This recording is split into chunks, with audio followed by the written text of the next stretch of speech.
Perkenalkan, nama Ibu adalah Ibu Dina Arfianti Siregar, SEMSI. Ibu merupakan salah satu dosen di Politeknik Negeri Medan yang memiliki home base di program studi akuntansi keuangan publik. Ibu mengajar untuk mata kuliah yang ada kaitannya dengan ilmu manajemen, mulai dari pengantar bisnis, pengantar manajemen, kemudian tata kelola organisasi, manajemen keuangan, juga komunikasi bisnis, dan juga entrepreneurship. Aktivitas Ibu di Politeknik Negeri Medan ini sudah berjalan lebih kurang sekitar 16 tahun ya. Ibu sudah ada di Politeknik Negeri Medan, mengajar baik di sebelum adanya AKP, Ibu mengajar di D3 Akuntansi dan juga di D3 Perbankan. Latar belakang pendidikan Ibu adalah ilmu manajemen untuk sarjana S1 dan juga ilmu manajemen di S2, kemudian bahasa Inggris kemarin itu ada Ibu lalui di Sekolah Tinggi Bahasa Asing Harapan ya. Jadi sekarang ini Ibu memiliki tugas tambahan ya dari pimpinan di Politeknik Negeri Medan, yaitu sebagai Kepala Pusat Pengembangan Pembelajaran dan Penjaminan Mutu yang disingkat dengan Kepala P4M, di mana disinilah memang bagaimana pembelajaran di Politeknik mulai dari awal kalian nanti kuliah sampai kepada mengadakan penulisan baik tugas akhir berupa laporan akhir, skripsi maupun tesis, maka seluruh pengaturannya itu berada di bawah P4M. Juga bagaimana mutu daripada pembelajaran politeknik itu bisa semakin diperbaiki, ditingkatkan, itu juga merupakan bagian dari pekerjaan yang harus Ibu lakukan. Kewajiban Ibu di sini untuk membantu politeknik agar lebih baik dari waktu ke waktu. Itu sudah tinggal di PT Perkebunan 5 ya, kalau dulu namanya PTP 5 di Sungai Karang. Kalau sekarang PTP 5 itu sudah bergabung menjadi PTPN 3. PTPN 3 itu merupakan gabungan dari PTP 3, 4, dan 5. Masa kecil Ibu habiskan di Sungai Karang tersebut. Ibu TK di sana, SD juga di Sungai Karang, SD Impres ya.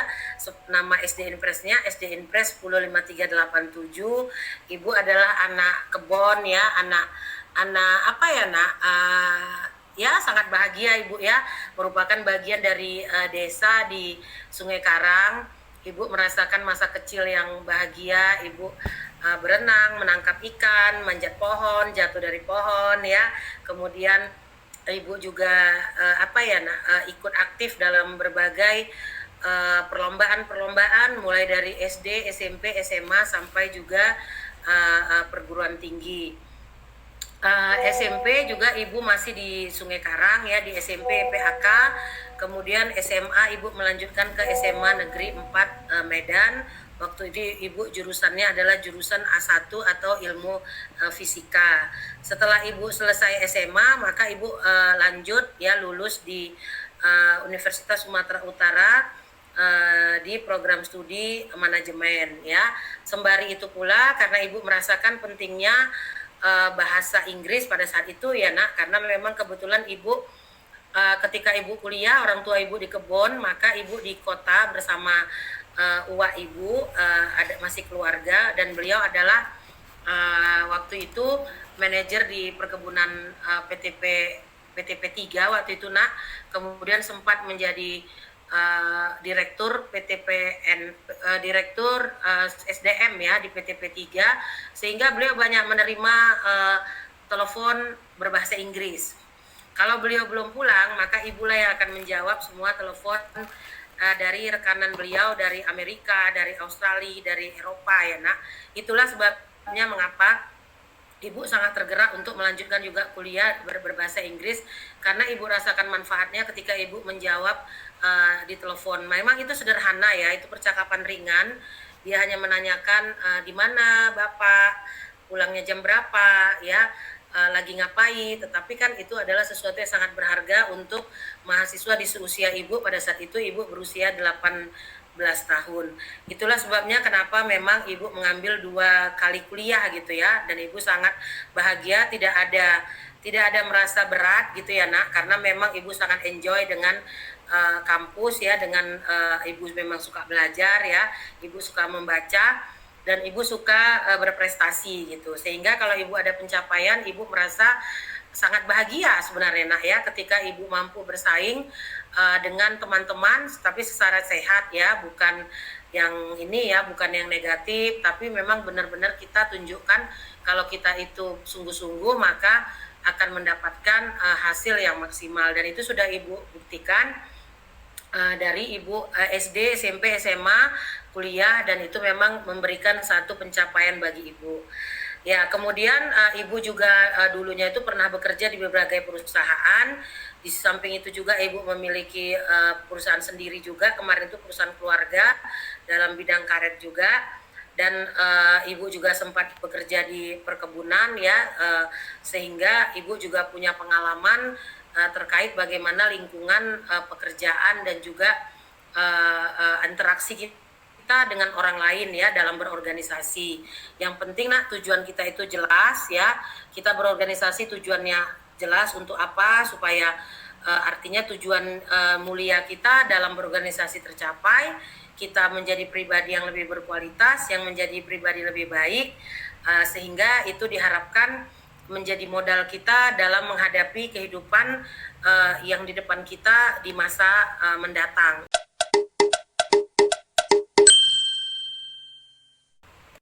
Ibu yakin ya, kalian itu sudah paten ya, sudah mantap dalam berorganisasi, karena Nak memang kita untuk tahu itu memang harus nyemplung gitu ya. Nyemplung itu maksudnya harus masuk ke dalam organisasi tersebut. Kalau organisasi yang pernah Ibu jalani sebenarnya tidak banyak ya. Mungkin dia kalau ketika Ibu bekerja pasti ada organisasi di perusahaan.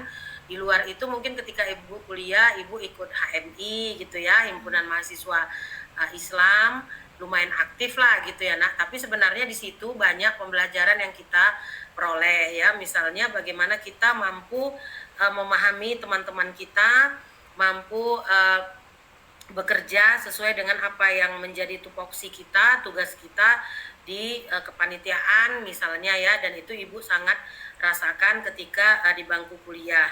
Kalau organisasi lain semasa kuliah Ibu rasa tidak ada Nak selain HMI itu juga, dan paling dia kalau sudah selesai Ibu kuliah kemarin itu baru Ibu di organisasi perusahaan ya. Di organisasi perusahaan itu tentu saja hampir sama ya, artinya yang paling utama itu adalah interaksi kita dengan orang-orang lain gitu ya, dengan kolega kita, dengan teman-teman kita ya. Artinya ada perbedaan sikap, ada perbedaan tingkah laku, ada perbedaan visi misi, tapi itu semua akan melebur kalau kita dalam satu organisasi. Karena organisasi itu karena organ ya, jadi dia orang-orang di dalamnya itu pasti punya visi dan misi yang sama. Kalau belum, berarti harus disamakan supaya kita sama bergeraknya ke arah tujuan yang ingin kita tetapkan. Kalau misalnya terjadi konflik dalam organisasi itu biasa ya, karena memang kita punya pemikiran yang berbeda, latar belakang yang berbeda, cara pandang juga berbeda. Nah, yang penting cara pandang kita itu Nak sudah kita infokan, sudah kita jelaskan ya. Kalau misalnya teman-teman atau kolega kita tetap tidak mau memahami, ya artinya Nak dia tidak mau paham, kita juga punya pemahaman sendiri. Tapi ingat, standar pemahaman yang kita lakukan itu pasti memiliki standar ya. Kita bukan pemahaman kita itu bukan karena ego gitu ya, bukan karena kita merasa benar, tapi memang standar dalam organisasi itu ada. Misalnya gini, kalau misalnya ada pemilihan misalnya ya, pemilihan ketua panitia, tentu kalau dia secara aklamasi suara siapa yang terbanyak itulah yang akan kita ikuti. Dan kalau ternyata suara kita ada di tempat yang sedikit itu, maka nak kita harus legowo untuk ikut bersama dengan yang banyak tadi gitu ya. Itulah namanya etika berorganisasi. Tidak perlu kita mempertentangkan atau menguatkan ketidakcocokan tadi, tapi mencari benang merah, mencari solusi atau mencari di mana titik temu perbedaan tadi ya. Itu Ibu rasa kalian juga sudah paham. Udah banyak Ibu lihat kalian masuk organisasi HMPS itu juga pembelajaran yang sangat-sangat baik ya. Apalagi kalau orangnya juga sama gitu, nah pola pikirnya. Walaupun kalau ada yang tidak sama dengan pola pikirnya dengan kita, ya tetap juga ya kita harus berinteraksi. Nggak boleh dipakai egonya ya, emosinya nggak boleh dipakai. Tapi dipakailah apa sebaiknya standar yang berlaku dalam berorganisasi, itu yang kita bawa kemanapun kita berada ya. Pola pikir yang berbeda itu pasti ada ya. Kita punya prinsip pasti ada, kita punya konsep diri pribadi pasti ada. Tetapi mudah-mudahan prinsip dan konsep yang ada pada diri kita itu adalah tidak bertentangan dengan nilai-nilai yang ada di masyarakat ataupun di organisasi. Ya, Ibu menghadapi berbagai mahasiswa, Ibu sangat senang karena memang Ibu dasarnya adalah menyayangi ya. Ibu sebagai pendidik, Ibu sebagai dosen, guru ya, tentu Ibu paham bahwa mahasiswa itu bukanlah orang yang sempurna gitu ya. Mereka masih perlu banyak diberikan coretan-coretan indah gitu oleh dosennya. Jadi kalaupun ada mahasiswa yang tidak klop dengan Ibu, Ibu yakin nak ya, manusia itu punya sisi baik dan sisi jeleknya. Tapi Ibu masih berharap bahwa pada dasarnya manusia termasuk mahasiswa itu adalah orang-orang yang baik gitu. Karena Ibu punya pola pikir yang Ibu hadapi ini adalah orang-orang yang baik. Kalau pada kenyataannya Ibu mendapatkan yang tidak baik, Ibu langsung atau Ibu punya pikiran, tapi karena itu memang sudah pengalaman ya, pasti ada sesuatu yang menyebabkan hal tersebut terjadi gitu ya. Kemudian apalagi kalau misalnya ada mahasiswa yang kita katakan bandel gitu ya, tanda petik, malahan Ibu kalau kasar gitu ya, malahan kasihan gitu ya. Bukan berarti ibu itu merasa Ibu puas karena sudah mengkasari dia, karena sudah mungkin mengeluarkan kata-kata yang tidak pantas. Malahan Ibu kasihan gitu. Kenapa kok Ibu sebagai dosen kok malah seperti itu perilakunya. Jadi Ibu gini, Ibu harus punya jiwa yang besar. Ibu harus punya mental yang kuat dalam menghadapi semua situasi, semua orang, semua kasus. Jadi pertahanan dari Ibu harus kuat ya, sehingga Ibu nggak merasa kalau si ini nggak pas maka Ibu akan sakit hati, marah, benci kali. Nggak mau Ibu tidak mau seperti itu. Jadi mental Ibu yang Ibu udah berupaya untuk membuat mental Ibu itu inilah penuh dengan kebajikan gitu ya, sehingga ketika Ibu mendapat hal-hal yang tidak berupa kebajikan, maka Ibu mudah-mudahan ya Ibu bisa menghadapinya. Jadi karena Ibu memang sudah punya pengalaman ya, perlu di sini Feby Ibu ceritakan waktu wisuda Politeknik Negeri Medan tahun 2020, di mana vendor itu menyatakan bahwa dia bisa buat video mahasiswa yang jumlahnya jumlah mahasiswa yang mau wisuda itu 2.200-an. Dia berjanji dia akan menyelesaikan video itu. Ternyata H-2 baru dikabarinya kalau videonya nggak selesai. Jadi Ibu sebagai ketua panitia wisuda Politeknik Negeri Medan tahun 2020, semua panitia itu sudah bingung, sudah pening, nggak tahu mau gimana. Ada yang menangis, ada yang malu. Ibu sebagai ketua nggak mungkin Ibu melakukan itu kan? Karena apa? Karena Kalau ibu nangis juga, terus siapa yang menyelesaikan? Kan gitu ya Feby ya.